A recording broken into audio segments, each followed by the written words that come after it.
యొక్క పంచగవ్య ప్రాసన పూర్తి చేసిన తర్వాత అందరికీ తీర్థం ఇవ్వడం జరుగుతుంది. ఆ పంచగవ్య తీర్థం పుచ్చుకొని అందరూ కూడా పూజా కార్యక్రమాలు ప్రారంభించారు.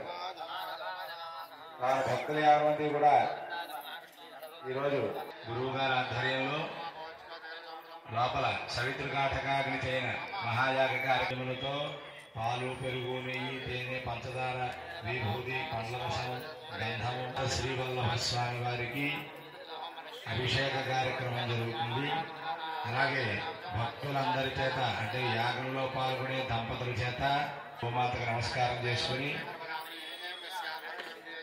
యాగ దంపతుల ప్రదక్షిణ కార్యక్రమం పూర్తయిన తదుపరి మీరు కూడా అందరూ ప్రదక్షిణ చేసి సకల దేవతా స్వరూపిణి అయినటువంటి ఆ గోమాతకు నమస్కారం చేసుకుని అలా ఎవరి స్థానంలో ఎవరికి కేటాయించినటువంటి ప్రదేశంలో వారు కూర్చోవలసిందిగా కోరుతున్నాం. మిగిలిన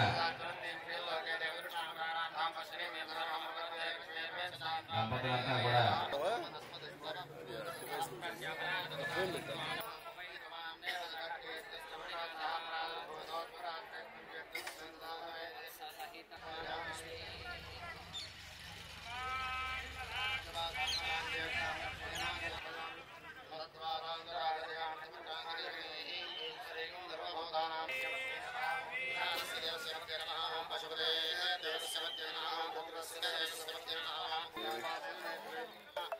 కూర్చోండి సార్.